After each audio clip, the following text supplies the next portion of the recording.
عملنا احلى رز بالخلطه بالرز المصري. يلا بينا نشوف الوصفه.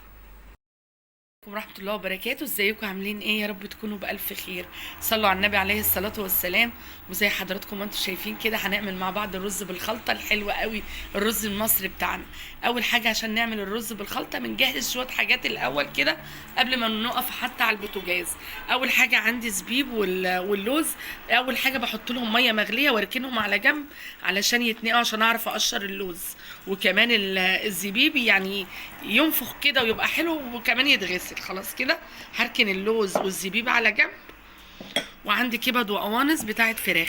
بقطع الكبد والقوانص بس مش بلخبطهم على بعض وانا بقطعهم. بقطع القوانص لوحدها على جنب والكبد على جنب علشان انزل بالقوانص الاول. هنجهز كمان الكبد والقوانص، هنقطعها حتت صغيره ونشيل اي دهون لو كانت فيها اي دهون ولا حاجه، نشيلها كده ونقطعها حتت صغيره مكعبات بالشكل ده كده اهو. خلاص هنجهز بقى الكبد والقوانص ونشوف هنحضر ايه تاني قبل ما نروح على البوتاجاز عشان نعمل الرز بالخلطه بتاعنا. قطعنا بقى الكبده والقوانص بالشكل ده، وتعالوا على اللوز اللي احنا ناقعينه. مجرد ما بتحطيه في ميه سخنه وتعمليه بايديكي كده بيتقشر معاكي اهو. بصوا، استني بس ايه، دي ماسكه شويه. هنقشر بقى اللوز بالشكل ده كده اهو.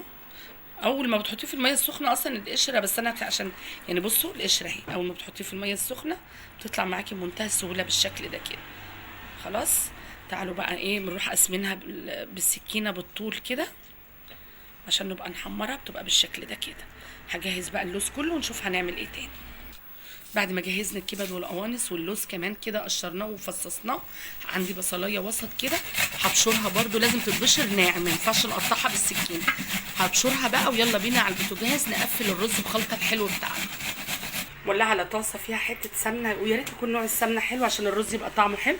وعلى طاسه تانية عشان احمر اللوز. خلاص كده هنزل بس كده بالقوانص الاول في السمنه بتاعتي السخنه. حط بس القوانص الاول كده ايه اللي هي يعني تستوي شويه قبل ما احط عليها الكبده، من غير اي حاجه. انا مش هحط ملح ولا فلفل دلوقتي.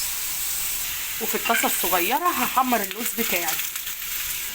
هدي على اللوز بس كده، احمره على مهله كده. وتعالوا في الحله اللي هنعمل فيها الرز هنزل فيهم بمعلقتين كبار من السكر. انا عايزه السكر يتكرمل، انا مسخنه الحله، فاول ما هحط السكر هيتكرمل معايا على طول. بصوا بقى كمان الحله سخنه، اول ما نزلت بمعلقتين السكر معانا اتكرمل على طول. هنزل بتقريبا كوبايه ميه عشان بس السكر ايه ما يتحرقش، وعايزه لونه مش عايزاه يمرر مني. فاول ما المعلقتين السكر اتحمروا نزلت عليهم بس كده، لحقتهم بشويه ميه. لكن انا الحقيقه هحط شوربه. هنركن ده هسيبه دلوقتي، وتعالوا نرجع للوز بتاعنا تاني. بص اللوز يا دوبك ياخد لون حلو كده اهو.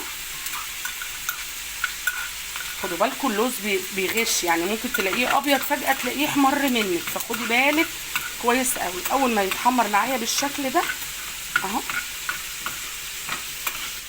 اول ما يتحمر بقى ويبقى لونه حلو بالشكل ده بصفيه من السمنه على طبق على طول بالشكل ده. خلاص عندي بصله مبشوره كنا بشرينها مع بعض في نفس الطاسه اللي كنا عاملين فيها اللوز. هنزل بالبصلايه على طول في نفس الطاسه بالشكل ده، واحطها على النار يا دوبك تغير لونها وتتكرمل شويه. هسيب البصله بس تاخد لون بسيط، وتعالوا على القوانص كده كفايه عليها قوي. هنزل بقى بالكبده جنبها بالشكل ده. اول ما انزل بالكبده لازم على طول انزل عليها بفلفل اسود، عشان الفلفل الاسود ما يخليش الكبده تزفر. خلاص كده شويه حلوين من الفلفل الاسود، وبنزل بمكعب مرقه، وده اختياري براحتكم، عايزين تستغنوا عنه ما تحطوش، لان انا اعرف ناس ما بتحبش تحط عليها، ما بتحبش يعني تستعمل الماجي. خلاص كده ورشه من الملح.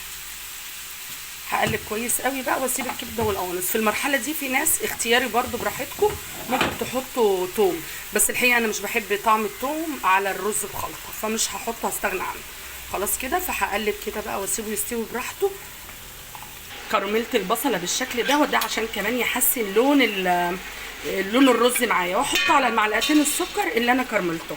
خلاص كده في المرحله دي تقدري تزودي شوربه او ميه، بس الحقيقه انا عندي شوربه لحمه فهزود شوربه لحمه. هنزل بقى على البصل والكراميل بتاعي بشوربه اللحمه. دي شوربه كانت في الفريزر عندي. بسم الله الرحمن الرحيم.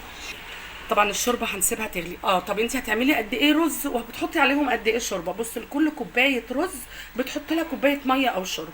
خلاص، بس انا الحقيقه بعمل بالبركه، عارفه يعني الرز بتاعي بياخد قد ايه كده بالنظر، لاني بطبخ من زمان ففاهمه يعني. لكن البنات اللي لسه متجوزين جداد، كل كوبايه رز بتحط لها كوبايه شوربه او كوبايه ميه. طب هنحط التوابل عليها ايه؟ طبعا الشوربه عليها ملح وعليها حاجات كتير مظبطه.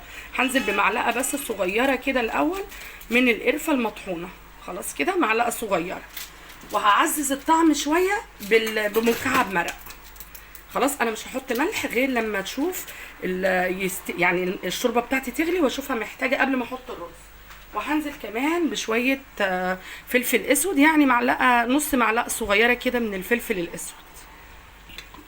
في المرحله دي عايزه تحطي لومي حطي، عايزه تحطي قرفه عدان تمام، عايزه تحطي ورق لورا وحبهان براحتك، لكن انا الحقيقه بستكفى بالقرفه والفلفل الاسود والتكميل السكر اللي احنا كرملناه والبصلايه. طبعا في ممكن حد يسال تقولك طب السكر ده مش هيخلي الرز مسكر؟ لا خالص، انت بتظبطي ملحك مع الميه اللي انت بتحطيها، بيطلع بسم الله ما شاء الله مظبوط 100%، بالعكس بيديله طعم احلى كمان. هنسيبه بقى يغلي ونشوف هنحط الرز امتى. تعالوا بقى نشوف الشوربه بتاعتنا بعد ما غلت. بصوا ما شاء الله، المعلقتين السكر اللي كرملناهم وشويه القرفه والبصلايه برده اللي كرملناها ادت لون حلو قوي، هيخلي الرز بتاعنا لونه حلو جدا. هنزل بقى بكميه الرز اللي قلت لكم، طبعا انتوا عايروا براحتكم، يعني كل كوبايه رز عليها كوبايه ميه. خلاص كده اهو، ننزل بقى بالرز بتاعنا كده. طبعا في المرحله دي تقدري بقى تشوفي عايز ملح، عايز حاجه تظبطي ملحك بقى في المرحله دي، بس انا زي ما قلت لكم كان عليه الشوربه عليها ملح فمش هحط ملح. هقلب بقى كده الرز بتاعي واسيبه بقى يتشرب على مهله. لما بيستوي كده يعني خلاص هطفي عليه، بنزل بالزبيب، يعني بخلي حبه صغيرين قوي للتزيين بس، وبنزل بنص كميه الكبد والقوانص على الرز اللي بخلطه بتاعي، بالنص والنص برده التاني بشيله للتزيين. بلاش تحطوا المكسرات نصيحه في المرحله دي، بيطرى من الحراره.